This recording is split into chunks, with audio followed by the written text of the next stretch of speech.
Guys आज मैं income tax में होने वाले टैक्स ऑडिट के बारे में डिटेल में बात करूंगा, जो कि इनकम टैक्स के सेक्शन 44 ए बी में कवर होती है। तो आज हम जानेंगे कि टैक्स ऑडिट क्या होता है, क्यों कराया जाता है टैक्स ऑडिट। टैक्स ऑडिट के लिए टर्नओवर की लिमिट क्या है, 1 करोड़ है, 2 करोड़ है या 10 करोड़ है।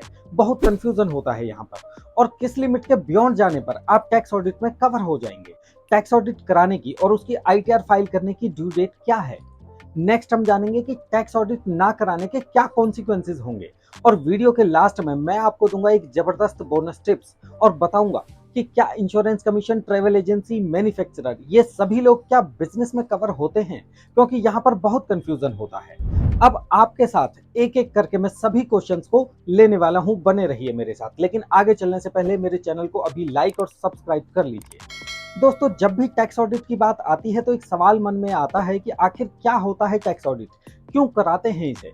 देखिए, सभी लोगों पर इनकम टैक्स के प्रोविजंस अप्लाई होते हैं, इसलिए टैक्स ऑडिट में एक प्रैक्टिसिंग चार्टर्ड अकाउंटेंट आपकी बुक्स ऑफ अकाउंट्स को चेक करके ये डिसाइड करते हैं कि आपने अपने बिजनेस में इनकम टैक्स के सभी क्लॉज को और उनके कंप्लायंसेस को पूरे तरीके से फॉलो किया है या नहीं किया है। अगर सभी कंप्लायंसेस पूरे हैं तो कोई प्रॉब्लम नहीं है, लेकिन अगर पूरे नहीं हैं तो या तो उन्हें ठीक कराया जाता है या अनकंप्लीट कंप्लायंसेस को अपनी रिपोर्ट्स में मेंशन करके डिपार्टमेंट में रिपोर्ट किया जाता है। ये काम पूरी रिस्पॉन्सिबिलिटी का है और इसी को टैक्स ऑडिट कहते हैं। अब दूसरा सवाल लेते हैं कि टैक्स ऑडिट आपके लिए कब एप्लीकेबल होता है। देखिए गाइस, इसके लिए दो पैरामीटर हैं, एक है सेल का और दूसरा है प्रॉफिट परसेंटेज का। आज इन्हीं दोनों पैरामीटर्स को मैं डिटेल में डिस्कस करूंगा, क्योंकि इसी से रिलेटेड बहुत सारे क्वेश्चंस मेरे पास आते हैं और लोगों को बहुत कंफ्यूजन भी होता है। देखिए गाइस, कि टैक्स ऑडिट के प्रोविजंस इनकम टैक्स के सेक्शन 44 ए बी में मेंशन है, जो कहते हैं कि टैक्स ऑडिट उन सभी बिजनेसमैन या प्रोफेशनल पर्संस के ऊपर एप्लीकेबल होता है जिनकी टोटल सेल या ग्रॉस टर्नओवर, आप कुछ भी कह सकते हैं, सेल या टर्नओवर एक प्रेस्क्राइब्ड लिमिट से ज्यादा होती है। और यह प्रेस्क्राइब्ड लिमिट इनकम टैक्स के सेक्शन 44 ए बी में मेंशन है। यानी असेसमेंट ईयर 23-24 या फाइनेंशियल ईयर 22 एंड 23 में अगर एक बिजनेसमैन के केस में आपका टोटल सेल या टर्नओवर 1 करोड़ रुपए से ज्यादा होता है तो आपके लिए टैक्स ऑडिट कराना मैंडेटरी होता है। लेकिन कुछ लोग मुझे कहते हैं कि सुदेश जी, हमने सुना है कि 2 करोड़ की सेल तक टैक्स ऑडिट की रिक्वायरमेंट नहीं है। कोई कहता है कि हमने सुना है कि 10 करोड़ रुपए तक की सेल पर कोई टैक्स ऑडिट की रिक्वायरमेंट नहीं है। मैं कहता हूं, आपने बिल्कुल ठीक सुना है कि 2 करोड़ या 10 करोड़ तक की सेल पर कोई टैक्स ऑडिट की रिक्वायरमेंट नहीं है। अब आप सोच रहे होंगे कि ऐसा कैसे, जब 1 करोड़ प्लस की सेल पर टैक्स ऑडिट होता है तो 2 करोड़ और 10 करोड़ की सेल पर टैक्स ऑडिट क्यों एप्लीकेबल नहीं है। यहाँ पर भी बहुत कंफ्यूजन है। मेरी वीडियो को बिल्कुल एंड तक देखिए, तभी आप समझ पाएंगे, क्योंकि मैं बीच बीच में कई सारे सवाल भी लेने वाला हूँ। सबसे पहले बात करते हैं 2 करोड़ रुपए वाली टर्नओवर की।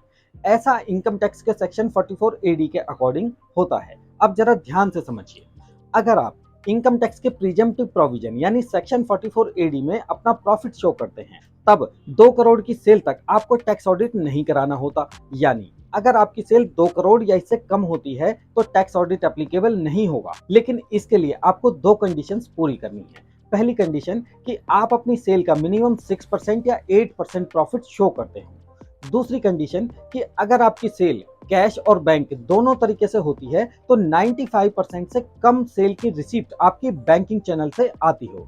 यानी कि अगर आपने 100 रुपए की सेल की है तो उसमें से 94 रुपीज या इससे कम अमाउंट आपके बैंक में आए और बाकी अमाउंट कैश में आ जाए। तो अगर आप ये दोनों कंडीशन एक साथ फुलफिल कर देते हैं तो 2 करोड़ रुपए तक की सेल पर आपको कोई टैक्स ऑडिट नहीं कराना, ना ही आपको बुक्स ऑफ अकाउंट्स मेंटेन करने हैं। अब एक सवाल और लेते हैं। मान लीजिए कि अगर कोई बिजनेसमैन ये कहता है कि मेरी सेल 2 करोड़ रुपए से कम है, लेकिन मेरा प्रॉफिट सिर्फ 2% है, 3% है या 5% है, यानी कुछ भी हो लेकिन 6 और 8% से कम है। क्योंकि इनकम टैक्स के सेक्शन 44 एडी में जो प्रॉफिट की लिमिट है वो 6% या 8% है। तो मैं 8% प्रॉफिट क्यों शो करूं जब मेरा प्रॉफिट ही सिर्फ 5% है या 4% है। आप बिल्कुल ठीक कह रहे हैं, जब उतना प्रॉफिट है ही नहीं तो हम ज्यादा प्रॉफिट पर टैक्स क्यों पे करें। ऐसे केस में आप अपना एक्चुअल प्रॉफिट शो कर सकते हैं, बेशक वह प्रॉफिट 2% हो, 3% हो या कुछ और हो। अब ऐसे केस में आपको टैक्स ऑडिट कराना होगा, आपको अपनी बुक्स ऑफ अकाउंट्स भी मेंटेन करनी होंगी। इसका मतलब यह हुआ कि प्रॉफिट 6% या 8% से कम होने पर टैक्स ऑडिट एप्लीकेबल हो जाएगा। लेकिन क्या 1 करोड़ रुपए से कम सेल होने पर भी आपको 8% ही प्रॉफिट शो करना होगा और उसी के ऊपर टैक्स पे करना होगा? यह एक सवाल है जिसका जवाब मैं आपको वीडियो के एंड में दूंगा। अब एक केस और लेते हैं। मान लीजिए कि आपकी सेल इंक्रीज होकर 2 करोड़ रुपए से ज्यादा हो गई, तो क्या होगा? गाइज, ऐसे केस में आपको टैक्स ऑडिट कराना मैंडेटरी हो जाएगा, क्योंकि इनकम टैक्स के सेक्शन 44 एडी के प्रिजम्प्टिव प्रोविजन सिर्फ 2 करोड़ रुपए की सेल या इससे कम सेल के लिए ही एप्लीकेबल होते हैं। यानी कि सेल 2 करोड़ रुपए से ज्यादा होने पर आपका प्रॉफिट परसेंटेज क्या है ये मायने नहीं रखता। बेशक आप अपना प्रॉफिट 8% या इससे ज्यादा शो करें, तब भी आपको टैक्स ऑडिट कराना मैंडेटरी होगा। अब हम बात करते हैं 10 करोड़ रुपए टर्नओवर वाली। अब कुछ लोगों ने मुझे टोका और बोला कि सुदेश जी, क्या कोई ऐसा भी प्रोविजन है जब हमें 10 करोड़ रुपए तक की टर्नओवर पर टैक्स ऑडिट नहीं कराना? आई सेड यस, बिल्कुल है, क्यों नहीं है। 10 करोड़ की लिमिट उन बिजनेस पर्संस के लिए है जो अगेन दो कंडीशन को फुलफिल करते हैं, और वो दो कंडीशन है रिसीट और पेमेंट की। नंबर 1 टोटल सेल की रिसीप्ट, नंबर 2 टोटल पेमेंट्स। फिर वह पेमेंट बेशक आपकी परचेज की हो या बिजनेस एक्सपेंसेस की हो, कुछ भी हो सकती है। तो ये दोनों रिसीप्ट और पेमेंट 95% या इससे ज्यादा बैंकिंग चैनल के थ्रू होनी चाहिए। देखिए, ध्यान से सुनिए, जब 2 करोड़ वाली बात कर रहा था तब मैंने बोला था कि 95% से कम अमाउंट आपके बैंक में आनी चाहिए, लेकिन अब 10 करोड़ वाले केस में मैं बोल रहा हूं कि 95% या इससे ज्यादा अमाउंट आपके बैंक में आनी चाहिए। तो अगर ये रिसीट और पेमेंट वाली दोनों कंडीशन एक साथ सेटिस्फाई हो जाती है, तो 10 करोड़ रुपए तक की सेल पर आपको कोई टैक्स ऑडिट नहीं कराना। और अगर इन सारी बातों को मैं एक लाइन में आपको बताऊं तो मैं ऐसे बोलूंगा कि अगर आपके बिजनेस की सारी ट्रांजैक्शन 95% या इससे ज्यादा बैंकिंग चैनल से होती हो, तो 10 करोड़ रुपए तक की सेल पर आपको कोई टैक्स ऑडिट एप्लीकेबल नहीं होगा। और अगर सेल 10 करोड़ के बियॉन्ड जाती है तो 100% टैक्स ऑडिट मैंडेटरी हो जाएगा। अब बात करते हैं कि टैक्स ऑडिट और आईटीआर की ड्यू डेट क्या है। देखिए गाइज, फाइनेंशियल ईयर 22 एंड 23 या असेसमेंट ईयर 23 एंड 24 के लिए टैक्स ऑडिट आप 30 सितंबर 2023 तक करा सकते हैं, और टैक्स ऑडिट के केस में आप अपनी इनकम टैक्स के रिटर्न 31 अक्टूबर तक फाइल कर सकते हैं। ध्यान रहे कि टैक्स ऑडिट रिपोर्ट और उसकी आईटीआर फाइल करना दोनों अलग अलग बातें हैं, इसलिए इनकी ड्यू डेट्स भी अलग अलग हैं।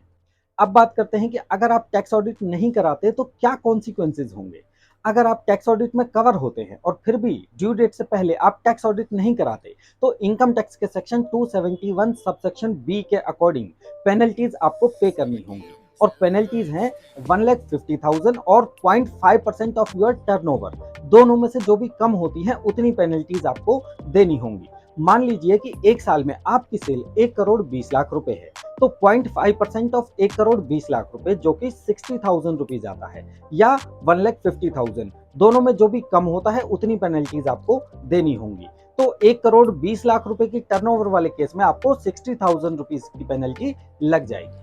अब मैं बात करता हूं बोनस टिप्स की। देखिए, सन 2017 में एक अमेंडमेंट आया था जिसके अकॉर्डिंग अगर आप फर्स्ट टाइम अपने रिटर्न फाइल कर रहे हैं और आपकी सेल 1 करोड़ रुपए है या इससे कम है, तो आप 8% या 6% से कम प्रॉफिट शो करके अपनी आईटीआर फाइल कर सकते हैं। आपको किसी टैक्स ऑडिट की रिक्वायरमेंट नहीं है। अब वीडियो के लास्ट में हम लोग जानेंगे कि किस टाइप के बिजनेस वाले लोग बिजनेस कैटेगरी में कवर होते हैं। देखिए, बिजनेस दो तरीके का होता है, एक होता है प्रोफेशनल कैटेगरी और दूसरा है बिजनेस कैटेगरी। लेकिन आज के वीडियो में हम सिर्फ बिजनेस कैटेगरी को कवर कर रहे हैं, इसलिए प्रोफेशनल कैटेगरी की बात नहीं करते। तो बिजनेस कैटेगरी में सभी सेल परचेज करने वाले लोग कवर होते हैं। अब आप उन्हें चाहे ट्रेडर बोल लीजिए, मैन्युफैक्चरर बोल लीजिए, इंडस्ट्रियलिस्ट बोल दीजिए, व्यापारी बोल दीजिए, होलसेलर, रिटेलर या कुछ भी बोल दीजिए, ये सभी लोग बिजनेस में कवर होते हैं। इसके अलावा advertisement agent, travel agent, courier companies, insurance agent आदि भी सभी लोग बिजनेस में कवर होते हैं। तो गाइज, ये थी आज की मेरी वीडियो जो कि टैक्स ऑडिट के ऊपर अवेलेबल थी। आशा करता हूं आपको मेरी वीडियो पसंद आई होगी। पसंद आई तो मेरे चैनल को लाइक, शेयर, सब्सक्राइब करना ना भूलें। नमस्कार।